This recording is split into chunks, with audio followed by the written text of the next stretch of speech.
압도적 뉴스 콘텐츠 3프로 뉴스룸입니다. 안녕하세요. 이주호 기자입니다. 안녕하세요. 한지원 기자입니다. 네, 여러분.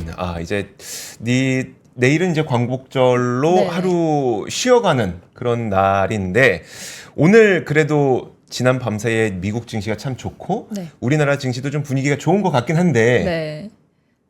아쉽지 않나요? 어떤 게 아쉽죠? 너무 적어. 너무 적게 올라서. 너무 적어.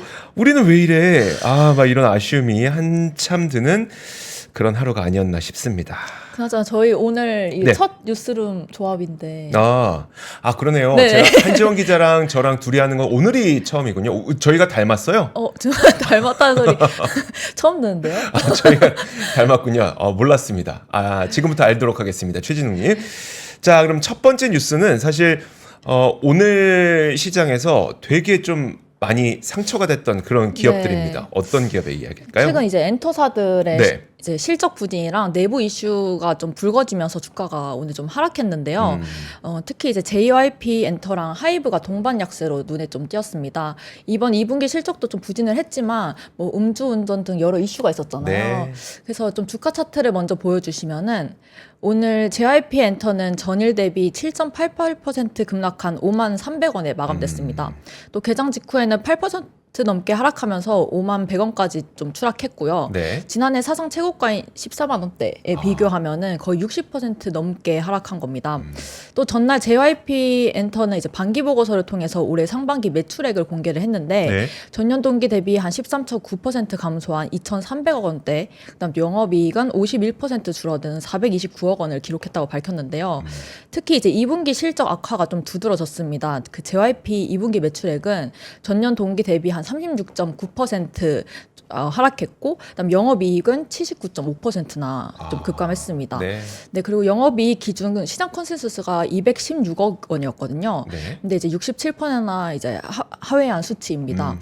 근데 확실히 이제 2분기 실적 악화 주요 이유가 어떤 거 같으세요? 2분기 실적 일단 사실 작년에 네. 작년에 앨범이 너무 많이 팔렸었잖아요. 네네, 맞습니다. 그런데 그 앨범 판매의 근간이 무엇인지를 나중에 뜯어보니 결국 포토카드 판매였다라는 게 드러났었던 거잖아요. 그쵸. 저희도 이제 더현대에서 굉장히 많이 봤잖아요. 네네. 그 굿즈 같은 사업을. 근데 말씀하신 것처럼 좀 이번 올해에는 이제 음반 매출이 급감한 게 가장 큰 이유고요. 음반 매출이 전년 대비 82% 감소를 했고, 그다음에 공연 매출은 3% 줄어든 걸로 나타났습니다. 네. 근데 이제 실적에 JYP에 반영된 그 아티스트 활동은 이제 트와이스 나연이 개별 활동하고 뭐 넥스지나 엑디즈 등의 이제 음반 발매가 있었고요. 네. 걸그룹 있지도 이제 월드 투어도 매우 좀 적은 규모였다고 합니다. 그래서 좀 반영이 좀 안 됐던 것 같고, 같은 시간 이제 하이브 주가도 하락을 했는데요. 다시 표를 띄워주시면은 네. 전일 대비 4.56% 하락을 했습니다.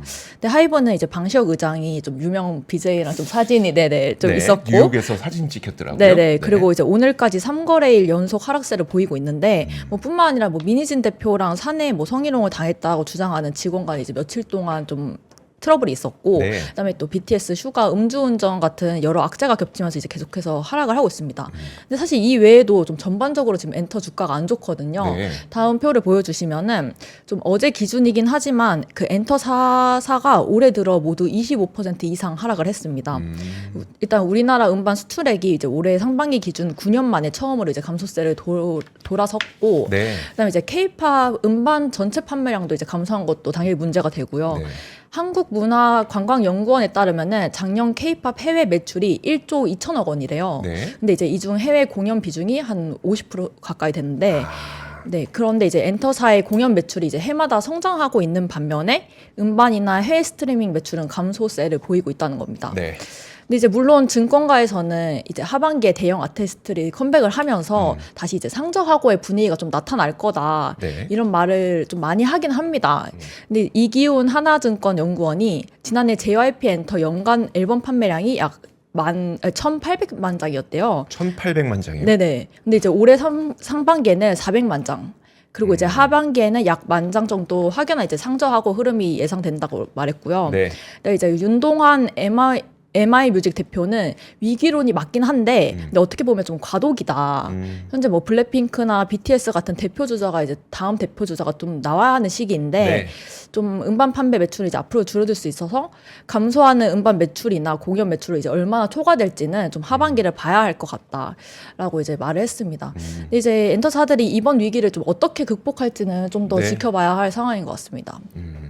사실 이런 뉴스들이 나오고 또 주가도 이렇게 크게 하락하다 보니까 네. 지금 반응들도 K-팝도 끝물인가 하는데 사실 끝물인지 아닌지는 모르죠. 그렇죠, 왜냐하면 그렇죠. 또 새로운 우리의 스타가 또 발굴이 돼서 네. K-팝을 또 널리 알리면 좋긴 한데 사실 그것보다는 더 큰 문제점으로 꼽을 수 있는 거는 작년 한 해 동안 그 앨범이 너무 많이 팔렸다. 기형적으로 많이 팔렸다. 그 부분일 것 같습니다. 사실 그 작년에 K-팝의 앨범 판매가 굉장히 많이 팔렸던 거는 앞서 말씀드렸던 것처럼 실제로 그 앨범을 내가 듣기 위해서 산다기보다는 그 안에 들어있는 포토카드를 구매해야지만 내가 팬사인회에 갈 수 네, 있고 그쵸. 혹은 내가 포토카드를 구매해야지만 무엇을 할 수 있고 이런 것들 때문에 그리고 팬사인회에 갈 수 있다고 해서 그 포토카드를 뭐 여러 장 구매하면 되느냐? 사실 그것도 아무도 모르고 네. 정말 불투명한 그런 형태여다 보니까 많은 사람들이 그냥 앨범을 사서 포토카드만 빼고 나머지 그 앨범들 다 버리고 그 앨범을 막 보육원에다 기부하는데 네. 보육원에는 그 앨범을 누가 듣습니까? 요즘에 MP3를 MP3랍니다. 죄송해요. MP3랍니다. 그 스트리밍으로 다 듣는데. 네. 그러니까 그런 기형적인 앨범 판매가 좀 많았던 것이었고 사실 아까 말씀하셨던 제가 제대로 못 들었는데 네. K-팝 매출 가운데 공연이 50%라고 했었나요? 네네. 공연이 거의 공연이 50% 가까이 됩니다. 사실 실제로 돈이 많이 되는 것은 바로 공연이기 때문에 이제 공연이 얼마나 또 이루어지게 되는지를 좀 봐야 되겠죠. 네. 사실 저도 그래서 K-팝이 사실 끝물이 아니었으면 좋겠습니다. 왜냐하면 여기서 파생되고 있는 우리나라의 그 산업이 너무 많아요. 아, 그럼요. 뷰티, 푸드 이런 거 다 우리가 바이럴을 통해서 알려지긴 했지만 주축엔 또 K-팝이 있잖아요. 네네, 그래서 네. 끝물이 아니길 바랍니다. 그렇죠. 좀 여러 산업이 좀 엮여 있다 보니까 네. 끝물이면 다른 산업까지 좀 지장을 많이 갖고 있잖아요. 그러니까요. 네. 옛날 사람이 아니, 순간적으로 MP3라는 단어가 튀어나왔는데 MP3 도대체 언제입니까 MP3가? MP3 저도 썼습니다. 근데. 쓰긴 썼죠. 네네. 썼죠. 근데 배터리 넣는 MP3는 못 써봤죠. 배터리- 충전식만 써봤죠. 네, 배터리요. 심지어 제 세대까지 가면은 AA 사이즈 배터리 3개 넣는 MP3가 있었거든요. 저희 때만 아는 그런 이야기. 네네. 자, 다음 뉴스 한번 보도록 하겠습니다. 자, 다음 뉴스는 저희가 이게 두 가지 뉴스를 좀 연달아서 보여드릴 텐데, 이제 그 청라에서 배터리 화재 사고, 지하주차장 전기차 배터리 화재 사고 이후에 이 각 OEM 제조사들이 자동차 제조사들이 자신들은 무슨 배터리를 썼는지 매일매일 공개를 하고 있잖아요. 가장 첫 번째로 손들고 배터리를 공개하겠다고 했던 데가 현대차, 기아차였었고 그 다음에 수입차 가운데 가장 먼저 공개했던 곳은 BMW. 그 직후에 이제 벤츠까지도 우리도 공개하겠습니다 해서 공개를 했었고 벤츠는 굉장히 놀랍게도 S 시리 그러니까 S라고 하면은 굉장히 럭셔리 세단인데 네. S에 페러시스 배터리가 들어가 있던 걸 보고 저도 상당히 놀랐었는데 오늘은 어디가 공개를 했냐면 아우디 폭스바겐이 공개를 했고요. 네, 다행히도 아우디 폭스바겐은 100% 국산 배터리를 일단은 사용을 하고 있었습니다. 덕분에 아우디 폭스바겐 그 전기차주 분들께서는 좀 안도의 한숨을 내쉬는 그 계기가 됐고요. 한번 보시죠. 어떤 배터리를 쓰고 있는지. 화면으로 준비했는데 일단 아우디입니다. 아우디. 이게 글씨가 굉장히 작군요. 근데 보시면은 뭐 다 볼 필요 없습니다. 삼성 SDI, 그다음에 LG 에너지 솔루션 SDI, LG 에너지 솔루션 SDI 해서 그냥 죄다 국산 배터리. 100% 그냥 국산 배터리 쓰고 있다. 모든 그 차종에 국산 배터리가 들어가 있다는 걸 보실 수가 있는 거고. 그리고 폭스바겐은 제가 준비를 안 했는데 폭스바겐 준비 안 한 이유는 뭐냐면 이 공개해봐야 별 큰 의미가 없습니다. ID4 하나 있는데 모델 하나인데 이 ID4도 사실 우리나라에서 그렇게 많이 팔리고 있지는 않아요. ID4는 LG 에너지 솔루션 배터리를 사용하고 있거든요. 결국은 아우디, 폭스바겐 모두 우리나라에서 판매하고 있는 이 모든 전기차는 100% 국산 전기차 배터리를 사용을 하고 있다라고 하는 겁니다. 그러면 아직 안 밝힌 곳이 어딘지를 봐야 되는데 네. 일단 포르쉐 안 밝혔고요. 그 다음에 스텔란티스, 스텔란티스라고 하면 지프도 있을 거고, 스텔란티스가 아직 안 밝혔고요. 그리고 JLR, 그러니까 제규어 랜드로버도 아직 안 밝혔습니다. 근데 제규어 랜드로버는 저도 국내에서 제규어 랜드로버 전기차를 꽤 많이 봤었거든요. 그러니까 이쪽에서도 곧 공개를 해야 될 것 같은데 일단 보도상으로 나오기로는 이제 이달 안에 이제 본사와의 협의를 통해서 공개를 할 것이다라고 했기 때문에 어떻게 나오는지 한번 봐야 될 것 같습니다. 근데 이제 포르쉐의 경우에는 지금 좀 많은 관심을 받고 있는 게 마칸 EV가 올 11월에 새로운 차종이 나오게 되거든요. 어떤 차종입니까? 마칸 EV. 마칸 EV가 사실 마칸이라고 하면은 SUV 가운데 약간 작은 SUV로 통하죠. 근데 네. 그래서 이제 그 마칸 SUV는 사실은 이제 여성분들이 좀 타는 포르쉐 차종으로 많이 알려져 있었는데 왜냐면 가족이 타기에는 약간 작다. 근데 이제 마칸 EV가 전기차로 나오게 되면서 그 크기를 굉장히 늘렸습니다. 네. 그래서 전기차 마칸은 이거 가족이 타도 될 만큼 공간이 넓어졌기 때문에 이게 판매량이 좀 높아지지 않을까라는 기대를 하고 있었고, 대신 이 마칸 EV에 무슨 그 배터리가 들어가는지 보니까 CATL 배터리가 탑재되는 걸로 알려졌거든요, 이미. 네. 그래서 이 부분은 좀 어떻게 받아들이실지 모르겠어요, 우리 소비자분들께서. 그래도 좀 불안감이 있지 않을까요? 그렇죠. 그러니까 우리가 중국산 배터리라고 무조건 나쁘다 좋다 이건 아니지만 네. 그래도 이제 약간의 좀 불안감은 네. 있겠죠. 그리고 포르쉐 타이칸의 경우에는 우리나라에서 굉장히 많이 샀습니다. 판매가 굉장히 많이 됐어요. 네. 포르쉐 타이칸 그 4도어짜리 아시죠? 그 네. 연예인들이 굉장히 많이 타는. 그렇죠. 네. 돈 좀 있으면 타게 되는 그 차인데 포르쉐 타이칸은 LG 에너지 솔루션 배터리를 탑재한 걸로 알려져 있긴 한데 벤츠 때도 그랬지만 벤츠 때도 이제 CATL 배터리가 탑재된 줄 알았는데 알고 보니까 뜯어보고 막 하니까 이제 뜯어보고가 아니죠. 우리 류종훈 기자가 그러니까 아주 취재를 너무 해보니까 네. 페러시 쓴 거를 알게 된 거잖아요. 네네네. 물론 이제 그 포르쉐가 공개를 해봐야 알겠습니다만 아직까지 전해진 바로는 LG 에너지 솔루션 배터리가 탑재되어 있는 걸로 되어 있습니다. 지금 이 말씀을 드리는 거는 결국은 이제 앞으로 공개하게 될 이 배터리, 그러니까 자동차 업체들의 배터리가 공개가 됐을 때 이 부분들이 자동차 업체의 신뢰에 대한 문제로 직결될 가능성이 높아지고 있는 것 같아요. 네. 우리가 두 가지 포인트가 있는데 첫 번째가 한국 배터리에 대한 신뢰도가 높아지는 계기가 될 것이냐, 아니면 전기차 자체에 대한 불안감이 커지게 될 것이냐, 이 두 가지의 갈림길에 있었는데 아무래도 지금까지 보기에는 한국산 배터리에 대한 신뢰도가 높아지는 계기로 약간은 분위기가 좀 흘러가고 있는 것 같습니다. 그리고 한 가지만 더. 이건 그냥 재미로. 내가 가질 수는 없지만, 내가 가질 수 없는 차지만 롤스로이스 스펙터는 어떻게 되냐? 무슨 배터리 있었냐? 화면 한번 보여주시죠. 롤스로이스는 분명 내가 가질 수는 없습니다. 절대 내가 가질 수는 없지만 롤스로이스 스펙터는 무슨 배터리를 쓰냐? 삼성 SDI 배터리가 탑재되어 있습니다. 이건 얘네는 제가 들어가 봤는데 배터리 제조사 공개 안 하고 있더라고요. 요구도 안 하는 것 같긴 해요. 공개 요구도 안 하는 것 같긴 한데. 저 근데 색깔이 하나밖에 없나요? 아니요. 여러 가지 색이 있는 거죠? 롤스로이스요? 네네. 롤스로이스는 맞춤형 차입니다. 그래요? 그렇죠. 살 롤스로이스는 수도 없는.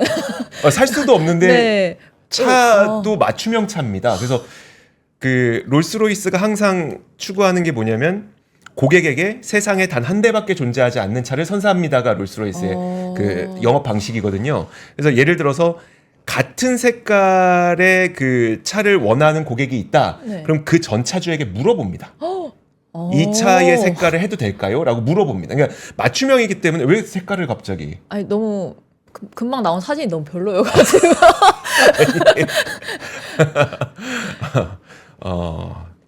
이게 별로예요? 범블비로 변신할 것 같다고 하시는데요. 그렇군. 자, 이렇게 아우디 폭스바겐 배터리 공개된 거 봤고요. 자, 여기에 뉴스 한 가지만 더 연결해 볼까요? 네네네. 제가 이제 준비를 했는데 네. 좀 관련 뉴스인데요. 그 이제 전기차 이게 화재가 계속 나오고 불거지면서 이제 네. 정부랑 지자체가 여러 안전 대책들을 좀 쏟아내고 있잖아요. 근데 사실 이제 실용성보다는 좀 보여주기식 조치가 너무 머물고 있다 이런 지적이 나오고 있는데 지금 사람들이 이제 전기차 공포증이 생겼잖아요. 네. 사실 저희도 막 댓글에 저번 주에도 그렇고 좀 전기차를 사려고 했는데 못 살 것 같다 이런 댓글이 좀 많았거든요. 그랬는데 이제 이 공포증을 좀 진화한다는 명목으로 이제 차주의 권익을 좀 제한하거나 네. 아니면 기존 안전 관리 메뉴랑 좀 어긋난 내용의 좀 조치들이 많이 나오면서 이제 좀 혼란을 주고 있습니다. 근데 이제 최근 나온 이제 전기차 안전 대책 가운데 가장 의견이 분분한 게 네. 이제 충전율 90%. 그렇죠. 네. 네. 근데 이게 앞서 이제 서울시가 이제 전기차 배터리 잔량을 90% 넘어서면 지하 주차장에 출입을 좀 막겠다고 말을 했잖아요. 네. 그런데 이게 사실 이제 실제로 적용이 가능한지가 좀 의문이라는 겁니다. 사실 이 90% 제한이라는 게 좀 기준이 모호하다는 건데 이미 이제 전기차 일부는 충전 구간을 사용하지 않고 남겨두도록 이제 기술적으로 설정이 되어 있대요. 네. 그래서 사실 뭐 이제 이걸 안전 마진이라고 불리는데 근데 통상 이제 설정 값이 한 3에서 5% 정도 되고 네. 그래서 이제 다 100% 충전을 한다고 해도 실제로 이제 실제로는 한 95%에서 97%만 이제 충전이 된다고 합니다. 네. 그래서 이제 한국 전기차 사용자 협회 이제 김성태 회장이 안전 마진도 이제 몇 퍼센트가 적당한지 모호한 상황에서 충전율 90%로 제한한다는 건 이제 증명된 기준이 아니다. 네. 그러면서 이제 충전율 몇 퍼센트까지 제한하는 게 화재 예방에 이제 적절한 수준인지 좀 확립하는 게 좀 어렵다고 말을 네. 했습니다. 네. 근데 이제 사실 이제 전기차 차주들은 이제 반발이 좀 당연히 심할 그렇죠. 거잖아요. 네. 가뜩이나 이제 짧은 주행 거리가 좀 문제가 되는데 이걸 또 제한을 하면은 그런 그 주행 거리가 더 감소되는 것도 문제이고 네. 그다음에 또 소유 중인 전기차 성능을 100%를 활용을 못하는 거니까 네. 조금 더 비싸게 주고 샀는데도 좀 문제가 있을 수 있고 그리고 또 이 주차장 출입 자체를 금지하는 건 내가 좀 이용을 다 못한다는 거니까 뭐 좀 편평성에 어긋날 수 있다는 거에 의견도 있습니다. 그래서 사실 소비자들도 좀 혼란스럽게 마찬가지인데요. 사실 이번 그 화재 원인이 좀 과충전보다는 배터리 성능 문제일 가능성이 있다 이렇게 네. 앞서 말씀을 해주셨는데 근데 이제 충전율 제한이 이제 과연 적절한 좀 진단이라는 의문이 있는 거죠. 네. 그래서 이제 보다 현실적인 내용이 좀 필요하다는 계속 목소리가 나오고 있고요. 그리고 이제 정부가 전기차 충전 시설을 이제 지상에다 설치해야겠다 이런 얘기도 나잖아요. 네. 근데 사실 이런 날씨에 지상에다가 올리면은 그렇죠. 화재 날 위험이 더 있고, 네. 네, 좀 많은 위험이 좀 있을 것 같아서 좀 문제가 되는 것 같습니다. 그래서 다음 달 초에 네. 전기차 종합 대책을 내놓겠다고 말을 했거든요. 그래서 좀 다음 달도 한번 좀 지켜봐야 할 것 같습니다. 알겠습니다. 자, 지금 이게 사실 혼란스러운 때긴 하죠. 네네네. 그러다 보니까 아직은 기준도 확립되지 않는 상태에서 여러 가지 이야기들이 설랑설레하고 있는 단계인데 사실 이제 그거를 하나씩 잡아 나가야죠. 네. 하나씩 잡아 나가는 과정이기 때문에 저희도 그 잡아 나갈 때 좀 올바른 기준을 세울 수 있도록 저희도 좀 도움을 계속해서 드리도록 하겠습니다. 자, 그리고 다음 뉴스 한번 보겠습니다. 다음 소식은 드디어 1년 8개월간의 햇반 대첩이 종료됐습니다. 쿠팡에서 CJ 그 햇반 사 먹어 본 지 오래됐죠. 못 사죠, 이제. 아, 그쵸, 그쵸. 근데 1년 8개월 만에 다시 CJ 햇반을 우리는 쿠팡에서 살 수 있게 됐습니다. 이게 뭔 뉴스냐. 근데 햇반 대첩은 여러분들 다들 아시겠지만 굉장히 오랫동안 쿠팡과 CJ가 굉장한 마찰을 겪어왔던 어떤 한 가지의 상징 같은 사례이기도 합니다. 일단 오늘에 나온 사실부터 전해드리면 쿠팡과 CJ 제일제당이 직거래를 재개하기로 했습니다. 지난해 11월에 양사가 햇반의 납품가를 두고 갈등을 벌이다가 결국 납품을 안 하기로 했었는데 1년 8개월 만에 다시 재개하기로 하게 된 겁니다. 그래서 앞으로 여러분들께서는 햇반뿐만 아니라 비비고, 스팸 이런 CJ 제일제당 제품들을 로켓 배송을 통해 통해서 아마 쿠팡을 통해서 만나보실 수가 있을 것 같은데요. 그럼 혹시라도 웬만한 분들 다들 아실 겁니다. 워낙 잘 알려진 얘기이기 때문에 혹시라도 이 햇반대첩이 도대체 뭐였는데 라고 하시는 분들을 위해서 간략하게 그 스토리를 좀 얘기해드리면 원래 이 쿠팡과 CJ는 1년에 한 번씩만 단가 계약을 해왔었어요. 네. 단가 계약을 해놨는데 그때마다 쿠팡은 납품가를 자꾸 깎으려고 했어요. 그럼 CJ는 이러면 우리 마진 남지도 않습니다 라고 막 하면서 거세게 반발해왔었죠. 그래도 어떻게 매년마다 납품 가격을 조절을 해서 협상을 해서 납품을 해왔고 그래서 CJ 제품을 우리는 쿠팡에서 살 수가 있었는데 그 당시에 이제 쿠팡의 입장에서는 아니 CJ는 국내의 굉장한 유통기업 아니냐, 네. 식품 유통기업 아니냐. 우리는 뭐 물론 이제 이커머스만 놓고 보면 우리가 커 보일 수도 있겠지만 전국 전체 그 유통 산업으로 보면 우리 되게 작다라고 네. 하면서 계속 우리는 납품 가격을 더 낮춰달라 이렇게 주장을 했던 거죠. 그러다가 결국에 CJ가 더 이상 우리는 못 깎는다. 더 이상 납품 가격 깎을 수 없다라고 해서 이 납품을 중단했던 사태가 바로 햇반 대첩이었습니다. 이게 마찰이 계속 이어졌는데 이게 올해 들어서 어떤 변화가 생겼었냐면 CJ가 그 쿠팡에 납품을 안 하고 갑자기 알리의 K베뉴가 생겼잖아요. 네네. K베뉴라고 해서 이제 한국 공산품들을 그러니까 한국 공산품을 살 수 있는 플랫폼이 알리익스프레스에 생겼단 말이에요. 근데 알리는 현재 국내의 어떤 이커머스 시장에 굉장히 침투를 하기 위해서 K베뉴라고 하는 하나를 세웠는데 거기에 CJ가 납품하기로 했습니다. 그러면 좀 중국으로 이제 진출할 수 있는 기회도 되는 거고. 아니죠. 알리익스프레스를 통해서 우리나라에 있는 소비자들에게 그럼 더 네, 싸게 그쵸. 저희가 살 수 있는 건가요? 그렇죠. 그리고 이제 알리익스프레스의 경우에는 우리나라에서 이커머스의 어떤 그 지배력을 높이려고 지금 무슨 정책을 쓰고 있냐? 수수료 제로 정책을 쓰고 있습니다. 그러면 쿠팡 입장에서는 좀 손해 아닌가요? 좀 이렇게 약오른 거죠. 네. 우리가 안 받아줬더니 거기에서는 네. 마진이 제로니까 훨씬 CJ는 알리익스프레스를 통해서 판매를 하게 되면은 수수료도 안 내고 우리는 판매할 수 있는 만큼 판매하면 되는 거라서 약간 그런 그게 있었어요. 이런 가운데 지난 2분기 쿠팡에서 실적을 발표했는데 2분기 실적을 발표했는데 쿠팡이 매출이나 이런 건 되게 좋았는데요. 영업이 적자로 돌아섰습니다. 물론 여기서 영업 적자로 돌아선 거는 그 공정위에서 지금 쿠팡에 과징금을 부과할 방침을 좀 세우고 있어요. 네. 그래서 조사를 하고 있는데 이 과징금을 좀 미리 반영한 거예요. 물론 그런 거긴 하지만 그럼에도 불구하고 2분기에 쿠팡은 적자를 기록했고 CJ는 이런 가운데 뭐 보니까 계속해서 그러니까 그 어디입니까? 알리도 진출하죠. 딴 데도 진출하죠 하면서 CJ는 계속 팔고 그러니까 쿠팡 쪽에서 뭔가 약간 화해 손길을 내민 것 아니냐라는 업계의 해석이 좀 있습니다. 근데 그거를 뭐 쿠팡에서 약간 화해 손길을 내민 거 아니냐는 어떤 신호로 볼 수 있는 게 뭐였었냐면 지난 3월에 쿠팡 플레이가 LA 다저스랑 샌디에고 파트레즈의 메이저리그 개막전을 쿠팡 플레이가 했었거든요. 네네. 거기에 CJ그룹 송경식 회장을 비롯한 임원진들을 초청했어요.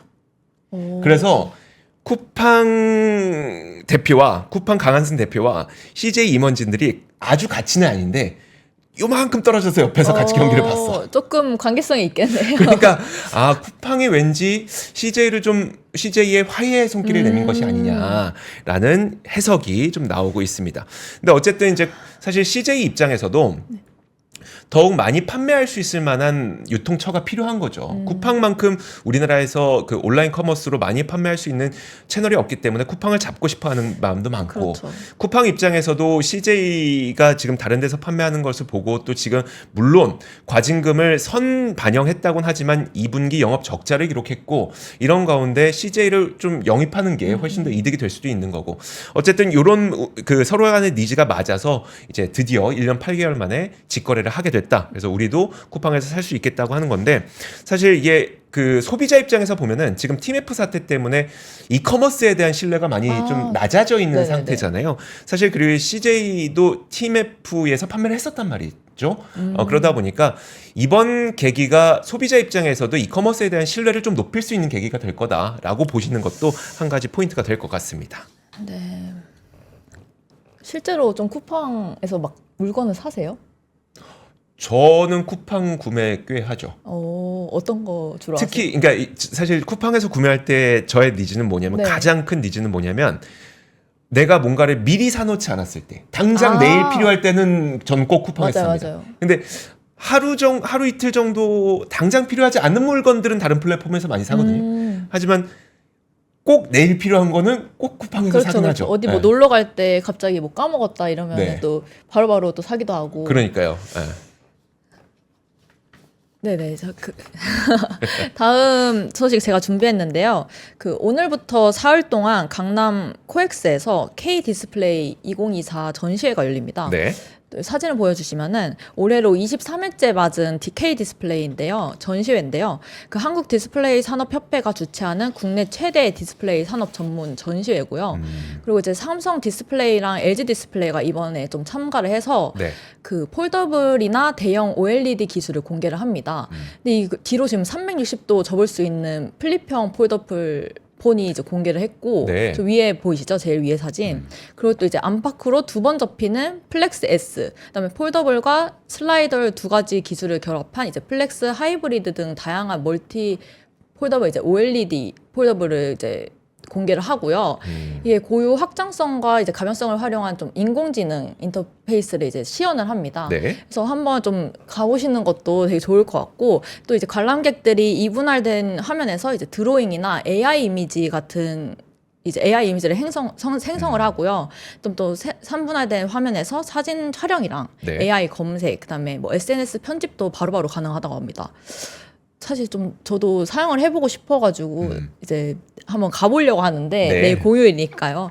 네, 그런데 이제 또 미래 연구소 컨셉의 이제 라운드 랩은 삼성 디스플레이가 이제 세계 최초 개발한 OLED를 적용을 해서 이제 AI 기술로 연결을 해서 뭐 이제 모든 게 요즘은 AI 기술로 하니까 좀 정보를 주고받는 미래 생활상을 이제 소개를 합니다. 또 이 밖에도 이제 디스플레이 앞에 잠깐 보여주시면은. 네. LG 디스플레이는 오른쪽에 사진인데요. 이제 대형 차량용 OLED 혁신 기술을 좀 대거 소개를 하고요. 그리고 이제 먼저 대표적인 대형 제품이 이제 83인치 OLED TV 패널 전시를 이제 하고 있습니다. 네.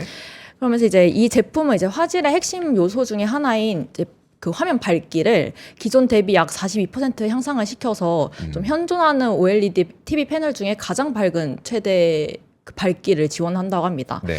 또 이제 차량용 디스플레이로는 기존 유리 기판 OLED 대비 20%좀 얇은 걸로 좀 날렵한 디자인이나 초고화질, 합리적인 가격대로 이제 소개를 한다 하고요. 좀 다양한 또 대기업들이 기업들이 중소기업들이 또 참여를 해서 하다 보니까 좀 구경해 보시는 것도 좋을 것 같아서 제가 한번 준비를 해봤습니다. 알겠습니다. 사실 저는 디스플레이를 되게 좋아합니다.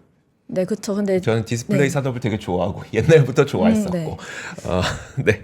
근데 이게 디스플레이 산업이 진짜 좀 과연 무엇으로 차별화를 둘 것이냐가 굉장히 어려운 상태이긴 해요, 지금. 그렇죠. 네. 또 중국에서 디스플레이를 워낙 좀 잘 하다 보니까 네. 그런 점도 조금 국내에서는 좀 고민이 되는 부분이긴 한데, 이런 전시회 한번 하면은 또 많은 뭐 전 세계에서 또 참여해서 같이 보기도 하고 하잖아요. 그래서 좀 좋은 기회가 아닐까 싶습니다. 사실 대형 OLED 디스플레이를 할 수 있는 곳은 거의 LG 디스플레이가 거의 유일하다고 네네네. 봐야 돼서 사실 TV가 잘 팔리고 이런 모니터가 그러니까 TV가 잘 팔리고 해야 되는데 참 디스플레이는 지금은 아직까지는 특히 OLED 산업 측면에서는 거의 중국의 11배 정도의 시장 점유율을 갖고 있을 정도로 우리가 압도적이기 때문에 네네. 이게 여기서 뭔가 차별점을 둬서 네. 이 디스플레이가 잘 팔리도록 하는 게 필요해서 요즘에 K 디스플레이 협회에서도 한국 디스플레이 산업협회에서도 굉장히 열심히 노력을 하고 있습니다. 저는 좀 응원을 하고 있고요. 네네네. 안 그래도 어제 픽셀9 구글의 픽셀9이 새롭게 공개가 됐는데 여기에 인공지능 음성인식 비서가 네. 탑재가 됐다는 게 좀 우리나라에서는 뉴스가 안 돼요. 우리나라는 그렇죠. 픽셀을 안 쓰니까 안 쓰니까 뉴스는 안 되는데 사실 구글 픽셀은 미국에서는 그래도 상당히 좀 쓰는 걸로 알고 있거든요. 네. 아주 많이 쓰지는 않죠. 대부분 네네. 애플 쓰고 하는데 그게 좀 저는 좀 잘 됐으면 좋겠습니다. 그것도 삼성 디스플레이 들어가거든요. 그러니까 잘 돼야죠, 그러면. 네, 잘 네. 됐으면 좋겠습니다. 좀 잘 팔렸으면 좋겠고 디스플레이 응원합니다. 자, 다음 뉴스를 좀 볼 텐데 그 PD님 혹시 그 다음 뉴스랑 좀 바꿔주실 수 있을까요? 미국 주간 거래 당분간 중단한다. 이 뉴스로 한번 좀 바꿔주셨으면 좋겠습니다.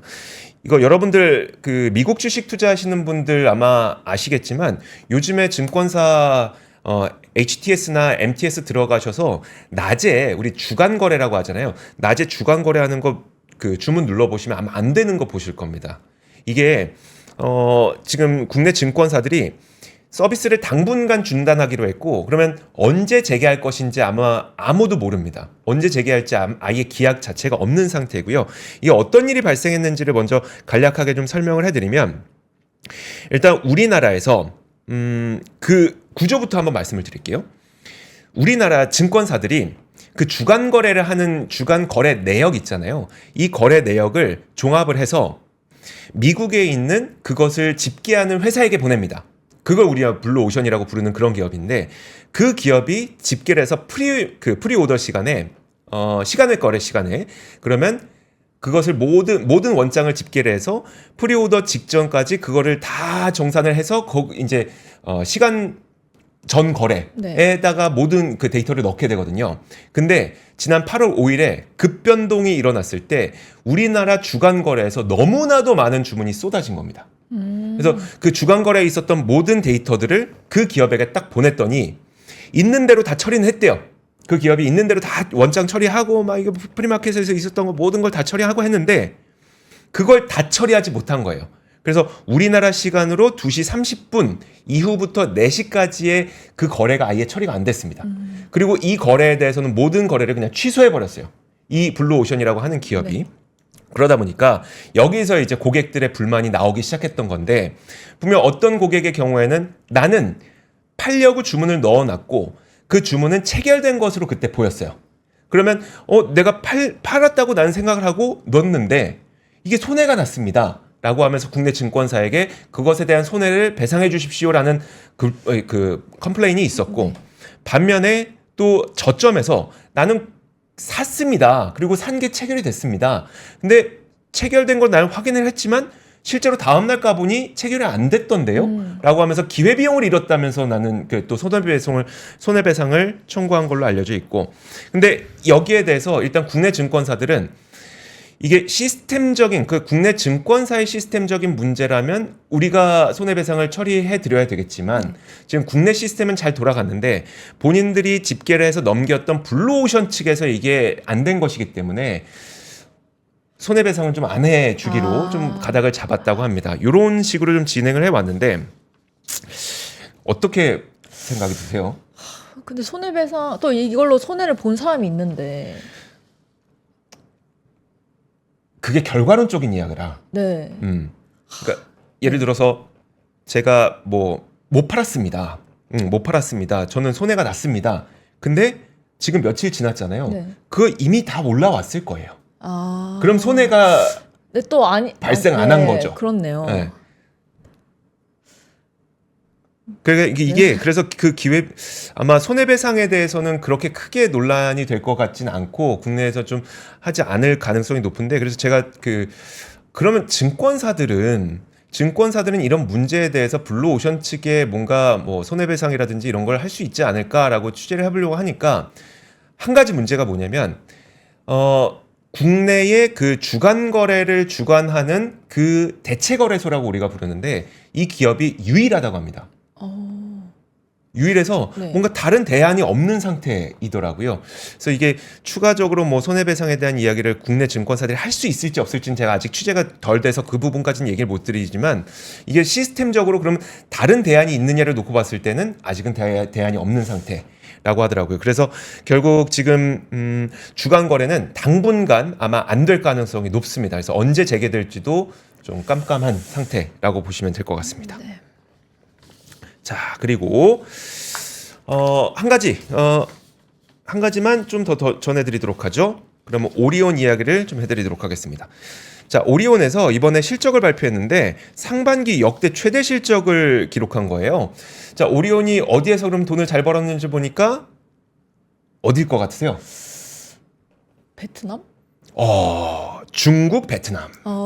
중국, 베트남 쪽에서 상당히 잘 벌었습니다. 그 베트남 초코파이 유명하다는 얘기는 들었었는데. 그렇죠. 네. 베트남 초코파이 유명하죠. 근데 이거 그 초코파이 얘기하면 야 또 언제적 베트남 얘기, 아니 그러니까 언제적 초코파이 얘기하냐, 이거 몇 년 전 얘기를 네. 하냐라고 하실 텐데, 그 베트남에서 초코파이 인기는 계속되는 게 맞고, 왜냐면 거기서 이제 제사 지낼 때도 초코파이 네. 올리잖아요.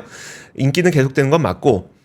꼬북칩이 지금 또 미국에서 좀 열풍을 일으키고 있다고 합니다. 그래서 일단 그 법인별로 보면 한국 법인에서 매출액이 5.4%, 한국 법인의 영업이익이 11% 성장. 했던 게 가장 좀 의미가 있었고, 중국에서도 초코파이가 인기가 상당히 높거든요. 중국에서도 매출액이 7.2%, 영업이익이 23% 높아졌습니다. 중국에서는 아무래도 다른 것보다도 유통망을 좀 확대하는 노력이 의미가 좀 있었던 걸로 보여요. 1, 2선급 도시뿐만 아니라 3, 4선 도시의 유통망까지도 지금 확보하면서 매출액을 좀 높이고 있는 것으로 보이는데, 저는 사실 이 부분을 좀 하나의 포인트로 잡아가고 싶었던 거예요. 그래서 오리온 얘기를 들은 건데, 사실 오리온이 뭐 사상 최대 상반기 실적을 기록했다고 해서 지금 주가가 좋냐? 별로 안 좋습니다. 근데 제가 드리고 싶은 건 뭐였었냐면, 우리가 요즘에 그 공급망이 분리되면서 그 중국과의 공급망을 아예 분리시켜가는 과정을 계속 이어가고 있잖아요. 하지만 음식은 좀 다르다. 라는 이야기를 좀 드리고 싶었던 겁니다. 음식의 경우에는 사실 이렇게 공급망이 분리가 되지 않고 있기 때문에 네.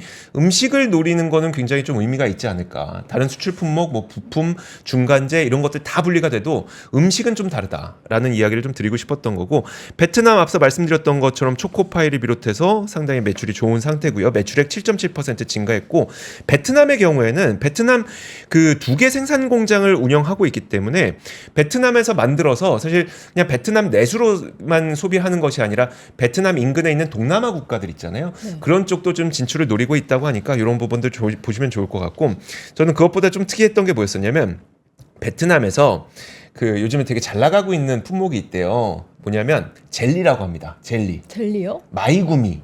마이구미가 베트남에서 제가 바카스 젤리 바카스는 이런데 캄보디아고, 네, 바카스는 캄보디아고, 베트남에서 마이구미가 그렇게 인기가 있다고 하는데, 마이구미는 우리 세대 정도 돼야 아는데, 네. 베트남에서 이제 하리부가 아무래도 젤리의 정말 대명사 아니겠습니까? 네네. 하리부를 제치고 지금 1위를 하고 있다고 합니다. 그래서 베트남에서 이제 제2의 초코파이로 육성해보자라고 하니까 한번 지켜보시죠. 네네.